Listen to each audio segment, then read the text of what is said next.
Hello everyone, so Natural Tasha here with a quick demonstration on using the Ninja Professional Blender. I just bought this on the weekend and I originally had the Master Prep Pro, but it started to fail on me, so I went out and bought a new blender.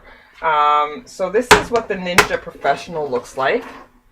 And it has 3 different speed variations and a pulse variation. You probably can't see it because the camera is very poor quality. But it has 3 different speed variations, a power on and off button, a pulse button, and a Ninja, I guess, for the single serving smoothie. So here's the blade for the single serving smoothie. And basically it fits on the base like this. The power on the Ninja Professional comes from the base itself like this. When I had the Magic Bullet, it was similar, but the plastic was a lot more flimsier. So when I had the Magic Bullet, it definitely broke off after so many uses because it was very, very flimsy. This one's a little bit more sturdier, even though it's plastic, so we'll see how it holds up.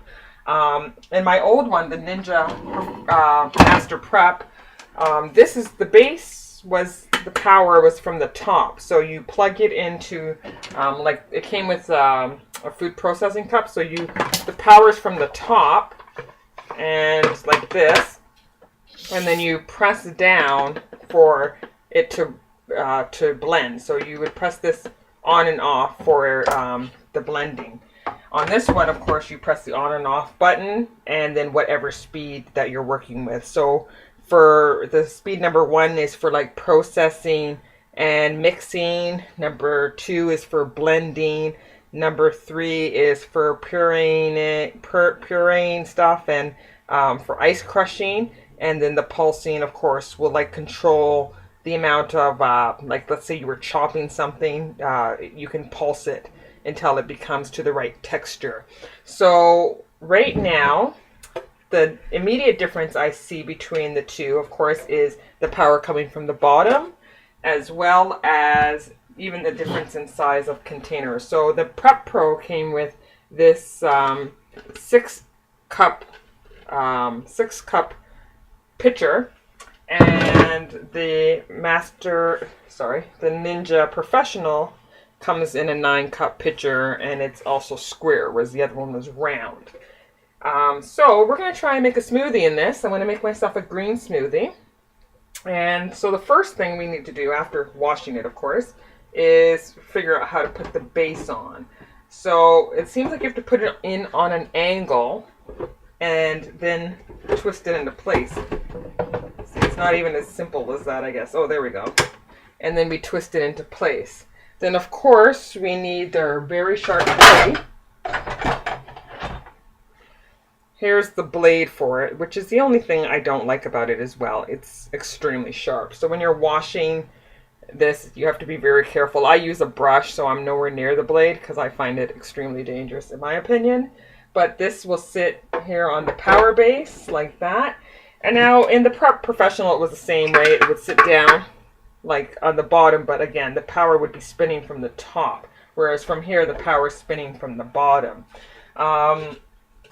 So let's put some ingredients together to make our green smoothie. So I'm going to put some kale in here. And again, watching my fingers because, of course, there are very, very sharp blades in here, and I do not want to be anywhere near them. I'm going to put some kale. I'm going to put some frozen fruit. This particular mixture that I'm using right now is mango medley. That's just for sweetness. I'm going to put a banana in there as well.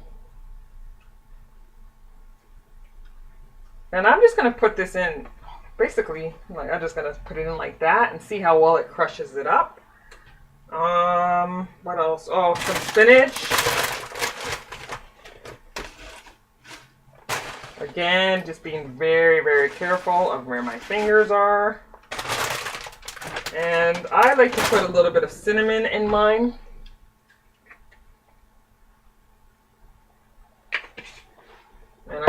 some water. I need some water to get it going.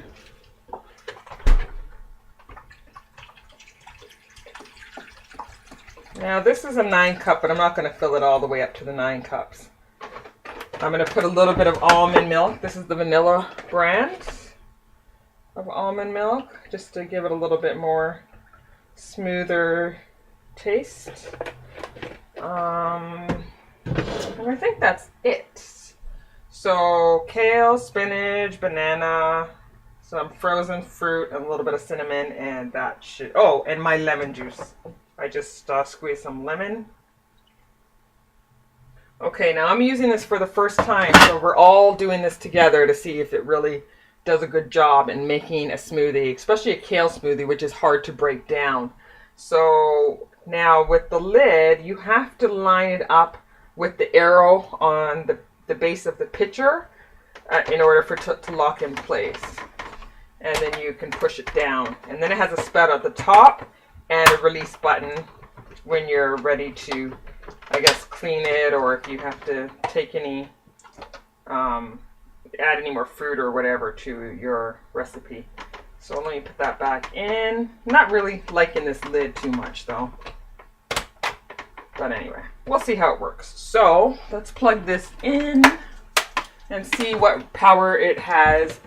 Since it's supposed to be so powerful, they compare it to the Vitamix, which, you know, is hard to believe because of course we know the Vitamix, with the amount of money it costs and the way it's made, is definitely one of the more premium blenders on the market, but also one of the most expensive ones. So this is pretty affordable.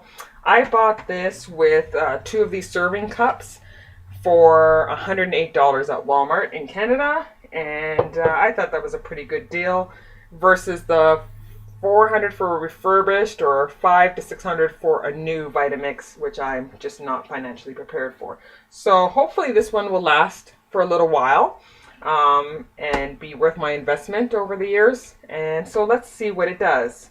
We'll start with the power button. So it turns red.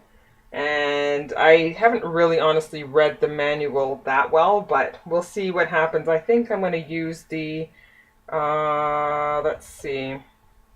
We use the number 3, and this is for ice crushing. So it's not that I have ice in it, but I do have frozen fruit in it, and it's good for smoothies apparently. So we'll try that, and for vegetables.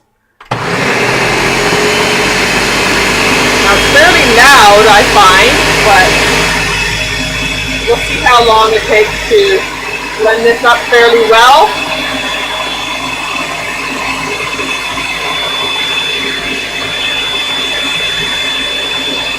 It's coming.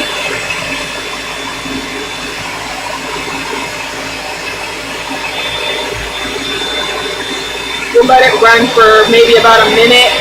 I'm not sure if it can go past a minute. Sometimes these motors burn out if you run them too long.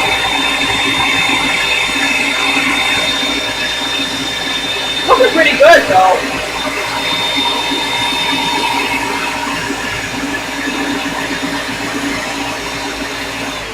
That looks pretty good. I'm actually afraid that I'm going to burn out the motor because I know with the Master Prep, you can't really go past a minute without it burning out. So I don't want to do that. I just got it. So let's hope that, you know, it broke it down really fast though. I just kind of wanted to make sure it was on long enough so that all the ingredients blended properly.